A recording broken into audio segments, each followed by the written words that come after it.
नमस्कार, प्रणाम आप सभी को पैर छुके मेरे भाई लोग। संतोष रेणु यादव को कैसे धर्मवाद में, कैसे धर्म के नाम पे फंसाया जा रहा है, आप सभी को मैं बताने जा रहा हूँ। थोड़ा गौर से सुनिएगा, आप बताइएगा क्या यह सही है या गलत है। मेरे भाई लोग, आजकल किसी को मार दो या हानि पहुँचा दो और जाओ कोतवाली थाना या कहीं जाओ, बस एक ही बात कह दो कि मेरे धर्म को गाली दे रहा था, तो सब मैटर क्लियर और उसको सज़ा हो जाएगी। ये नया रूल हो गया है, नया नियम हो गया है। श्री राम के नाम पे, हिंदू धर्म के नाम पे किसी को भी मार दो, अगर तुम बस भगवान के भक्त हो, भगवान का नाम ले लिए तो बच जाओगे। ये सही बात है। भगवान का नाम लेने से इस समय प्रेजेंट टाइम में, वर्तमान टाइम में आदमी बच जा रहा है।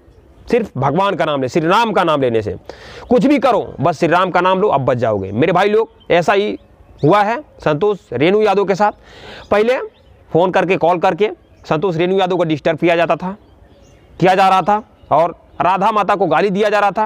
राधा माता और श्री कृष्ण भगवान के बारे में उल्टा सीधा बोला जा रहा था। और जब संतोष रेणु यादव ने सीता माता जी के बारे में उल्टा सीधा बोला, तो वही क्लिप जो है ऑडियो कॉल रिकॉर्डिंग करके उसके बाद से वायरल कर दिया जाता है। क्या दिमाग है यार मेरे भाई। ये बोलते हैं ना, छल और कपट, इसे ही कहते हैं। पहले अपने बोलो, कुछ बोल दो, अगर कोई उभरे उसे रिकॉर्डिंग करो और तुरंत कोतवाली में पहुंच जाओ, सुना दो कि इसने मेरे धर्म को ऐसे बोला। मेरे भाई, पहले आप लोग क्लियर बताइए, कैसा क्या संतोष रेणु यादव जो है वो दारू पिया है कि डायरेक्ट सीता माता को गाली दे देगा। आप लोग भी दिमाग लगाइए, चाहे सोचिए कि डायरेक्ट कोई कैसे यार हिंदू धर्म को गाली दे सकता है। इन लोगों ने पहले राधा माता को गाली दिया है, उसके बाद ही संतोष रेणु यादव ने सीता माता को गाली दिया है। दोनों ही विरोधी हैं, दोनों में गलती है, दोनों लोग ने गलत किया। लेकिन यहाँ पे संतोष रेणु यादव को सजा हो गई, जेल में डाल दिया गया, एक को छोड़ दिया गया, केवल धर्म के नाम पे। इस समय व्यापार भी धर्म के नाम पे हो रहा है, जो भी है राजनीति भी धर्म के नाम पे हो रहा है, कुछ भी धर्म के नाम पे हो रहा है। मेरे भाई लोग, अब देखिए, यही जो है, अगर संतोष रेणु यादव को सजा दी गई है तो एक को नहीं मिला है, ये जातिवाद का रूप धारण कर रहा है।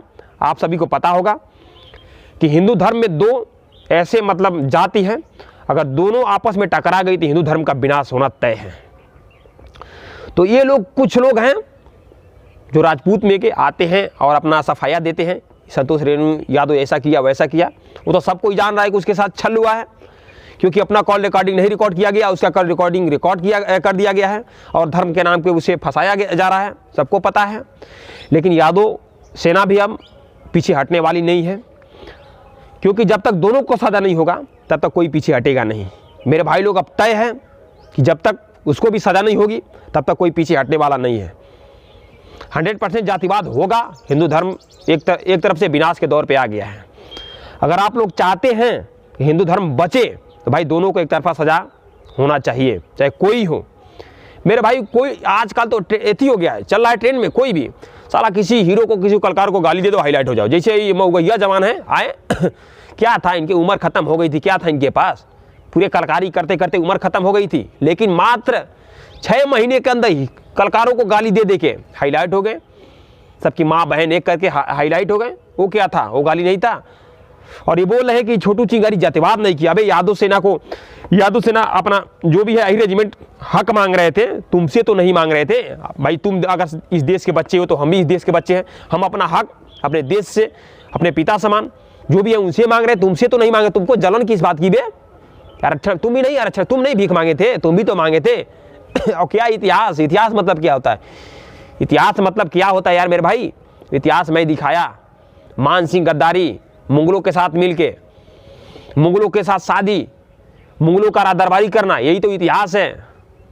एक दो उसमें ये नहीं बोल रहे कि महान कुछ नहीं थे, कुछ लोग महान थे, जैसे महाराणा प्रताप, इस तरह के कुछ लोग महान थे। लेकिन कुछ लोग ना मुगलों के साथ अफेयर, गलती सलती चक्कर, सब यही इतिहास है। इतिहास को ये थोड़ा ना कि हमको इतिहास मालूम नहीं है, चाहे आपको मालूम नहीं, चाहे किसी को मालूम नहीं इतिहास पर, आप लोग को भी मालूम होगा इतिहास क्या है। इतिहास में कैसे मुगलों से मुसलमान कौन बुलाया हिंदुस्तान में। आज मुस्लिम चिल्ला रहे हो, लेकिन मुस्लिम कौन हिंदुस्तान में बुलाया आप सभी को पता होगा मेरे भाई लोग।